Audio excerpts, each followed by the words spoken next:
अनारसे म्हटलं की फराळामधील सर्वात अवघड आणि सर्वात जास्त वेळ घेणारा पदार्थ. चला तर मग आज आपण इथे बघूया कमीत कमी वेळेमध्ये कुरकुरीत आणि खमंग असे अनारसे कसे बनवायचे. तर अनारसे बनवण्यासाठी मी इथे रेशनच्या तांदळाचा वापर करणार आहे. मी तांदूळ छान स्वच्छ करून 3 ते 4 पाण्याने धुवून घेतले आहेत. तर मी इथे या 4 वाट्या असे तांदूळ घेतले आहेत. तर मी तांदूळ ऑलरेडी 7 ते 8 तासासाठी भिजवून घेतले आहेत. आता आपण त्यातील पाणी काढून घेऊया. आपल्याला पाण्याचा व्यवस्थित निचरा करायचा आहे. तर अशा चाळणीच्या सहाय्याने तांदळातील सर्व पाणी काढून घ्यायचे व्यवस्थित. आता इथे बघू शकता तांदळातील पाण्याचा पूर्णपणे निचरा झाला आहे. आता आपण हे तांदूळ 3 ते 4 तासासाठी सुकण्यासाठी घालणार आहोत. तर तुम्ही कपड्यावर किंवा पेपरवर कशावरही घालू शकता, पण शक्यतो तुम्ही पेपरवरच तांदूळ सुकण्यासाठी घालावे. तर मी इथे पेपरवर छान असे तांदूळ सुकण्यासाठी घातले आहेत. तर बघू शकता आपले तांदूळ सुकून रेडी आहेत. आपल्याला तांदूळ पूर्ण सुकवायचे नाही, थोडे ओलसर असतानाच आपल्याला तांदूळ मिक्सरला काढून घ्यायचे आहेत.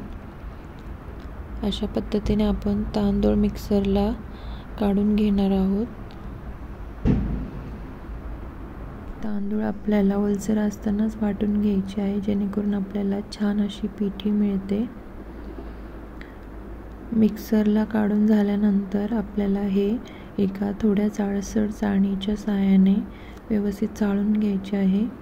अशा पद्धतीने आपण थोडे थोडे करून सर्व तांदूळ वाटून चाळून घेणार आहोत. आता आपले सर्व तांदूळ चाळून वाटून झाले आहे. तुम्ही इथे बघू शकता आपल्याला छान अशी पिठी मिळाली आहे. आता आपण यामध्ये गूळ ॲड करणार आहोत. तर मी इथे अर्धा किलो गूळ व्यवस्थित किसून घेतला आहे. गूळ आपल्याला किसूनच घ्यायचा आहे. त्यानंतर आपल्याला गूळ थोडा थोडा करून ॲड करायचा आहे, एकदम ॲड करायचा नाही आहे.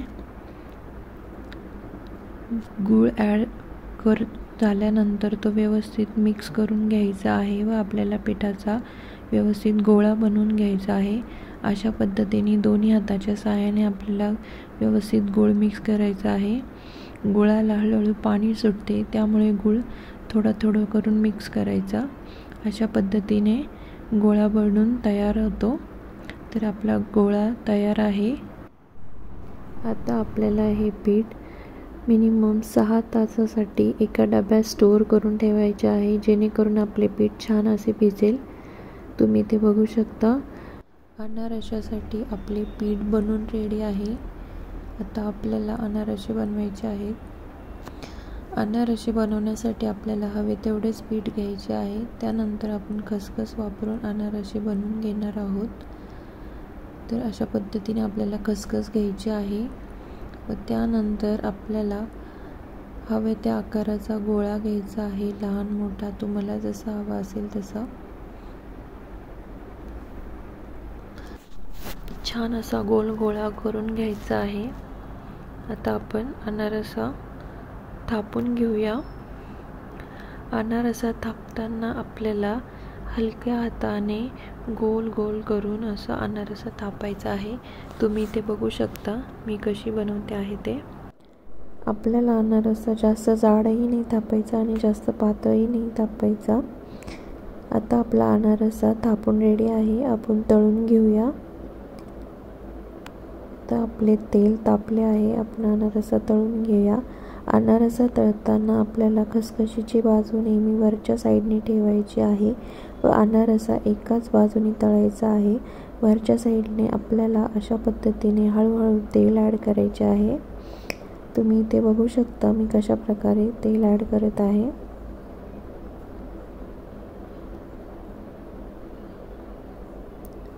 आता आपला अनारसा तळून रेडी आहे. आपण काढून घेऊया. त्यातील तेल आपल्याला व्यवस्थित काढून घ्यायचे आहे. अशा प्रकारे आपले सर्व अनारसे तळून रेडी आहेत. तुम्हाला माझी रेसिपी आवडली असेल तर माझे चॅनल लाईक करा, सबस्क्राईब करा.